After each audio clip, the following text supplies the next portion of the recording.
আসসালামু আলাইকুম আফুরা ভাইয়ারে কিতা করুন গো বালা শুনি আরেকটা নতুন রেসিপি নিয়ে আপনাদের মাঝে আবারও হাজির হয়ে গেলাম।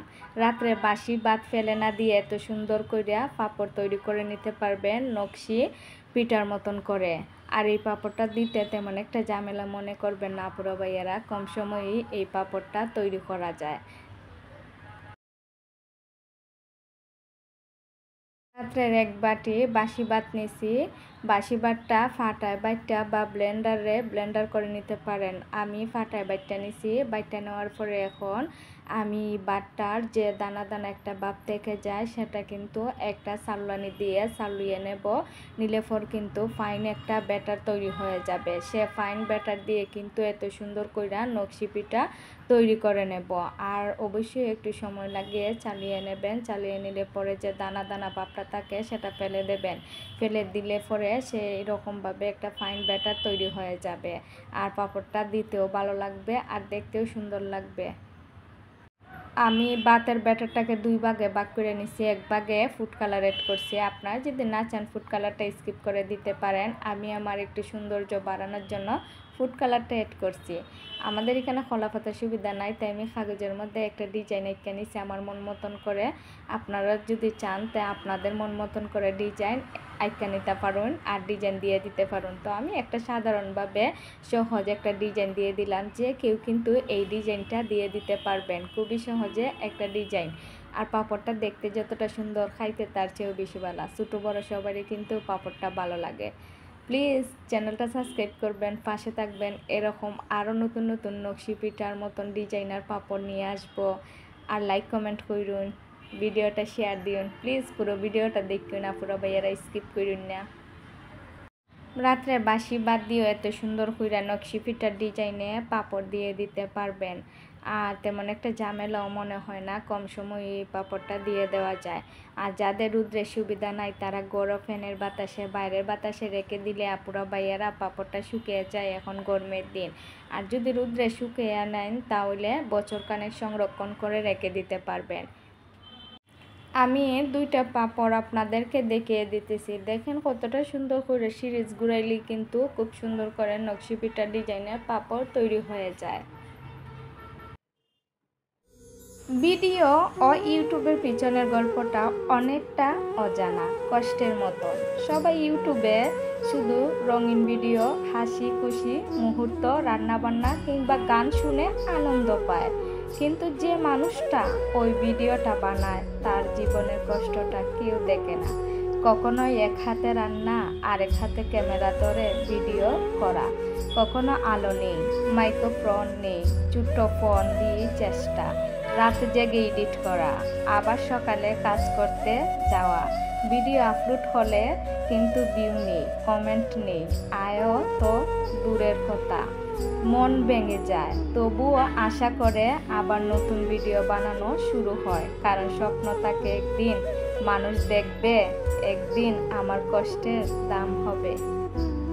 এই গল্পটা আসলে হাজারো ইউটিউবারের নীরব কান্না। দেখতে সুন্দর ভিডিওর আড়ালে লুকিয়ে থাকে গাম, সময় আর ভাঙ্গা স্বপ্নের পাহাড়।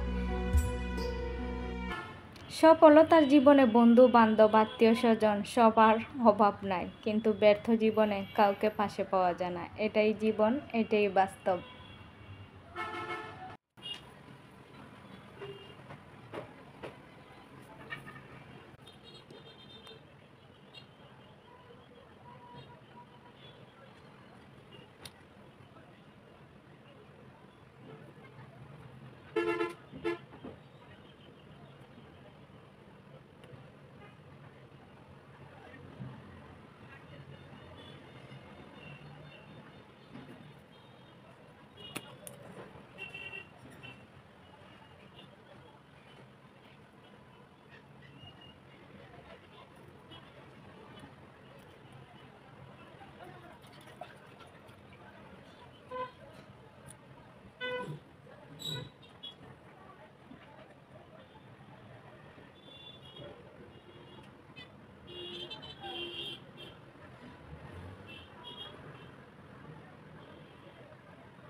আমি অনেকগুলো পাঁপড় তৈরি করে নিছি।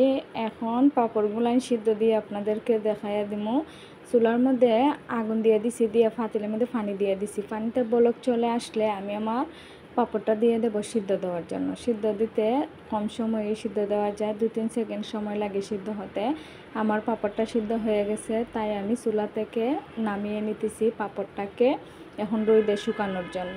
রোদে শুকিয়ে নেবেন, 1-2 ঘন্টা রোদে শুকিয়ে যাবে। আমার পাঁপড়গুলো শুকাইয়া গেছে। আমি আপনাদেরকে কয়টা পাঁপড় ভাজা দেখাইয়া দিতেছি যে কতটা ফুলে ফুলে তেলে দেওয়া মারতে উঠে যায় আর মচমচে হয় এই পাঁপড়গুলাই।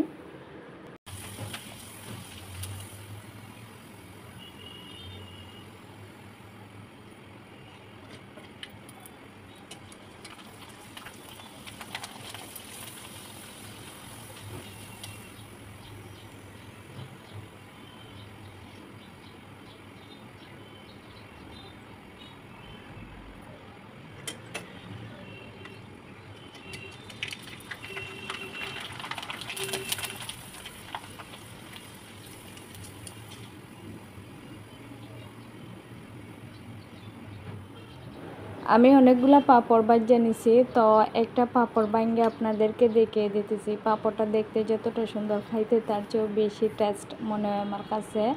তো বাজার থেকে না কিনে গড়ি বসে তৈরি করে পাঁপড় খাবেন। আর শুধুমাত্র ভাত দিয়ে একটা পাঁপড় ভাঙ্গে আপনাদেরকে দেখাইয়ে দিতেছি যে কতটা মচমচে হয়েছে পাঁপড়টা।